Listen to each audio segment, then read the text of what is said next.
Quero trazer nesse vídeo um pouco sobre o perfil comportamental das nossas crianças, baseados nos estudos do Enneagrama. O Enneagrama é uma ferramenta de autoconhecimento que vem sendo estudada há muito tempo, é muito utilizado dentro do meio corporativo, mas que está cada vez mais se aproximando das pessoas de modo geral, das suas relações, enfim, e as crianças também conseguem ser olhadas e já percebe-se alguns comportamentos nela. Dentro do curso, que é o Início do Enneagrama, que é um curso aí em parceria com a escola Universo Enneagrama, do qual tem a mentora Adriana Maier, que é quem nos orienta aí, quem fez todo esse material, quem nos proporciona esse material todo. A gente trabalha várias questões, são mais de 40 horas de curso, então aqui eu vou trazer de forma muito reduzida e resumida bem pouquinho do que a gente estuda lá na formação. E eu vou falar um pouco do universo infantil. A gente começa a olhar as crianças a partir dos 7 anos, o que acontece a partir dos 7 anos? Toda a fantasia do universo infantil, ele dá uma reduzida a partir dos 7, né? Aquela coisa do Papai Noel, do Coelhinho da Páscoa, enfim. A partir dos 7 anos, as crianças já começam a reduzir esse universo de fantasia e ter uma noção um pouco mais cognitiva das coisas mesmo, quanto algo mais concreto, né? Como já dizia o Jean Piaget, que fez um estudo maravilhoso com as nossas crianças.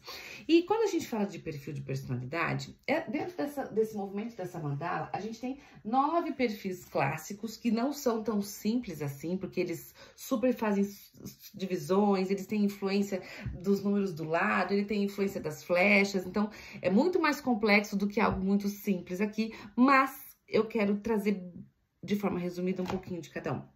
Nós temos, então, aquelas crianças que são, que é uma criança mais do perfil 1, que são crianças mais certinhas, que são crianças que ficam mais irritadas, elas são ao mesmo tempo tão certinhas, que elas se irritam facilmente quando elas percebem que outras pessoas não fazem as coisas corretamente. Geralmente, quando essas crianças estão em um nível de estresse elevado, elas ficam bem bicudas, elas ficam nervosas, elas ficam até meio que ressentidas com algumas situações. A criança do perfil 1, ela é aquela que gosta do brinquedo organizadinho, que ela termina de brincar e guarda tudo, que ela corrige pai e mãe. Mãe, olha isso que você tá falando, olha isso que você tá fazendo. Então, ela geralmente corta pai e mãe em algumas coisas. Aí, a gente tem aquelas crianças, que é um outro perfil, que são as crianças do perfil 2, que são as crianças mais generosas, mais amorosas, que gostam de fazer pelos outros, que estão sempre ajudando os outros amiguinhos, que são super... que ficam em volta da necessidade do outro. Crianças essas que, em contrapartida, também são super ciumentas. E ai de alguém que foi gostar de ficar mais com aquele outro do que comigo, de achar que o outro ajudou mais do que ele mesmo, porque ele gosta de ser um pouco esse centro, ele tem orgulho de dizer o quanto ele ajuda os outros. É claro que isso tudo num nível muito da infância ainda.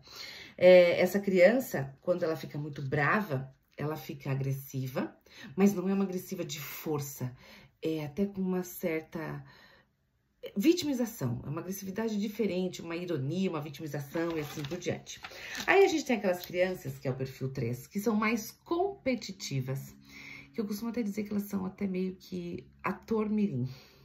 São as crianças que estão o tempo inteiro mostrando pro pai, pra mãe, pra tia, pra avó, pra vizinha, o quanto eu sou boa. Olha, mãe, olha o que eu fiz. Gente, vamos lá. Todas as crianças falam, olha, mãe. Sim, quase todas. Essa criança do perfil 3 é aquela que tá o tempo inteiro fazendo de tudo para mostrar o quanto ela é maravilhosa, o quanto ela dá conta, o quanto ela faz. Ela tem uma competição dentro dela, porque ela precisa estar sempre na frente dos demais amiguinhos. O amiguinho terminou isso, mas eu fiz aquilo a mais. Então, sempre tá achando um jeito de mostrar o quanto é super, mega, hiper competente. Já as crianças de o perfil 4 são as crianças mais sensíveis, mais expressivas, mais melancólicas também. São mais românticas, elas se preocupam com o belo, elas gostam de estar bem tudo muito arrumadinho, combinandinho, enfim. Ai, Daisy, só a criança do perfil 4 é aquela que gosta das coisas arrumadinhas? Claro que não, claro que não. Mas essa é aquela que ela se incomoda se a bonequinha tá com a roupinha amarela e a chuquinha rosa, e ela acha que não combina amarelo com rosa. Ela vai dar um jeito de trocar aquilo, porque para ela isso é algo fundamental, é algo importante. É uma criança bastante sensível, eu diria até que ela é hipersensível. É aquela que chora. Alguém fala uma coisa linda para ela se emociona, ela fala coisas lindas e expressivas, ela tem tudo muito, muito, muito intenso. Todas as crianças são super intensas, gente. Não, tem criança que não tá nem aí pra nada, né? Essa é aquela que ela olha pra gratidão, ela fala o quanto, ai, obrigada, prof, por você ter feito isso pela gente. Então, ela tem uma romantização das coisas já desde pequenininha. A gente tem as crianças do perfil 5, por exemplo, que são crianças que não tem nada dessas melação aí, não. São crianças mais focadas, são crianças mais observadoras, que falam menos, se metem menos na conversa dos outros, mas elas estão prestando atenção em tudo que está acontecendo ao seu redor.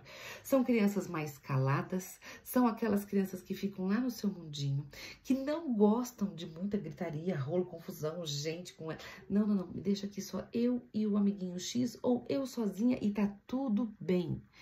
Né? É claro que a gente às vezes começa a ficar até preocupado com essa criança, mas ela é aquela criança que ela não tem muita necessidade de um monte de gente, pelo contrário, ela gosta de aprender, é aquela que, sei lá, quebrou o controle do ar-condicionado, ela vai descobrir o que aconteceu com esse controle aqui, como que eu posso arrumar para dar certo, ela quer ter conhecimento das coisas mais simples até as coisas mais complexas, e aí é claro que ela vai ter uma área da vidinha dela que ela vai gostar mais, e aí aquilo ela vai ser super ali querendo compreender algumas coisas voltadas nisso.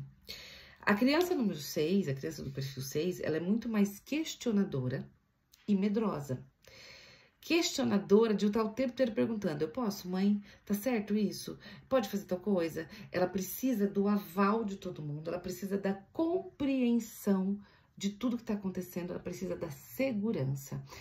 Quando ela se sente segura, ela é uma criança leve.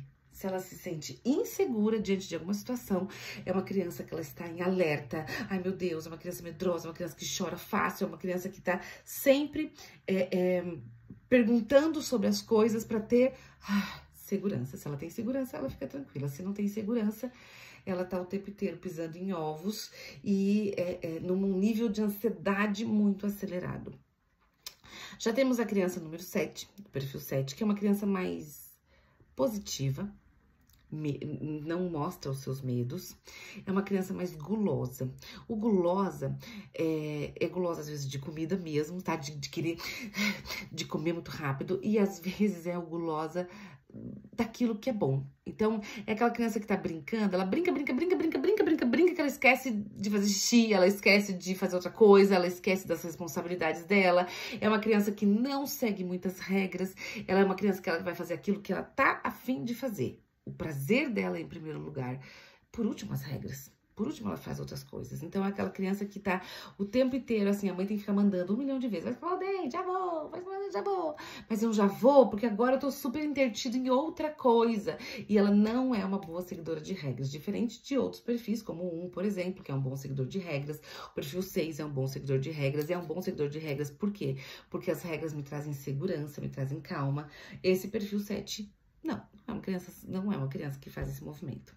Aí a gente tem outro perfil, que é o perfil 8, que geralmente é uma criança mais impulsiva, vai e faz, vai e resolve, ela quer brincar junto, ela quer acontecer junto, ela geralmente quer participar de tudo que tá rolando, é aquela criança que fala assim, viu, você, amiguinho, vamos brincar comigo? Ó, então eu vou ser a mamãe, você vai ser o papai, você corre, eu pego, você faz, não sei o que lá. Então é aquela criança que ela é, às vezes, muitas vezes bem mandona mesmo, ela tá o tempo inteiro mandando nas outras crianças, ela tá fazendo as outras crianças participarem das coisas, ela quer que as crianças participem das coisas do jeito dela, tá? Daisy, é só o perfil 8 que quer que participe do jeito dela? Não, gente, não é só o perfil 8, mas isso grita nesse perfil, ok? A gente tem, em contrapartida, aquelas crianças, que é o perfil 9, que são bem tranquilas, passivas, calmas, indecisas. Que aí vem o 8, aquele líder, e fala assim, vamos brincar de carrinho de boneca? Tanto faz. Então vamos brincar de carrinho. E aí o outro já decide, já fala, então você vai ser isso, eu vou ser aquilo, e ele fala, tá bom, tudo bem. É bem do tanto faz mesmo, tá tudo certo. É aquela criança que geralmente os pais começam a perceber que os amiguinhos que ela acaba ficando com frequência são os amiguinhos aqueles que são bem mandão, assim, que decidem tudo, que não deixa o seu filho escolher nada, porque é o amiguinho que escolhe tudo, é o amiguinho que faz tudo, é o amiguinho que decide tudo. E claro que muitas vezes alguns pais ficam incomodados com isso, tá? Mas esse perfil 9 às vezes acaba atraindo esse tipo de pessoas ao redor dele, porque essas pessoas que, entre aspas, são mandonas, são pessoas decididas e que fazem escolhas. E a criança do perfil 9, ela tem muita dificuldade de fazer escolhas. E aí é por isso que ela prefere estar com aquele amiguinho que toma conta de tudo, tá? Aí então a gente tem aqui, falei pra vocês um pouco, né? De cada uma desses 9 perfis aqui, de como a gente observa comportamentos nas nossas crianças, de como elas manifestam. E é isso, e assim, o que é muito legal quando a gente estuda o Enneagrama, é que a gente começa a perceber os vícios de cada uma desses perfis e o quanto esses vícios podem ser prejudiciais. E aqui, vício que eu tô falando, gente, não tem nada a ver com cigarro, droga, não. Tem a ver com repetição de comportamentos inadequados para ser reconhecido, para ser visto. E quando eu, mãe, quando eu, pai, percebo como é a minha criança e o que ela tá manifestando de forma intensa, eu não vou mudar ela, mas eu posso amenizar esses vícios emocionais para que essa criança tenha menos prejuízos na vidinha dela. Então, eu posso trabalhar, né? Então, vou dar um exemplo para vocês. Eu tenho filhos, eu tenho crianças, então quando eu comecei a perceber que um dos meus filhos tinha lá um comportamento mais passivo, com dificuldade de fazer escolhas, opa, tô percebendo que vai ter uma dificuldade para algumas coisas aqui, de aceitar tudo do outro. Então eu comecei a forçar, por exemplo, essas decisões. Inicialmente eu torno difícil, porque ele vai ter que sair dessa coisa do tanto faz, e vai ter que fazer decisões, mas com o tempo eu vou tornando esse tomar decisões que antes era o caos, algo mais natural na sua vida, para que ela cresça ainda com essas dificuldades de falar não, mas que comece a perceber algumas coisas ao seu redor e para algumas coisas consiga se posicionar. Então, quando nós pais entendemos desses perfis todos, a gente consegue sim trabalhar com mais intensidade para que os nossos filhos sofram menos no futuro.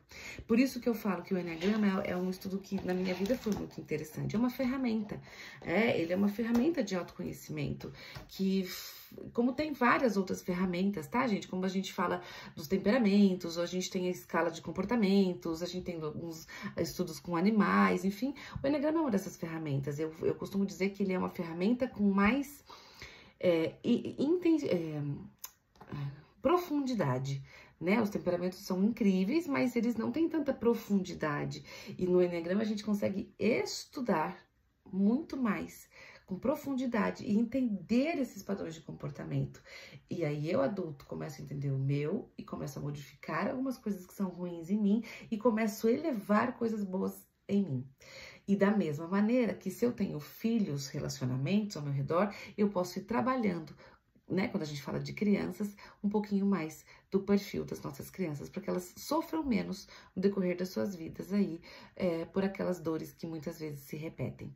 Então, se você quiser conhecer um pouco mais desse universo tão bonito, que é o universo Enneagrama, venha participar, sim, da nossa próxima turma, que ela acontece, são cursos longos, justamente porque é muito conteúdo, né, porque é muito rico mesmo. Então, são 40 horas de curso, para você se aprofundar e conhecer um pouco mais.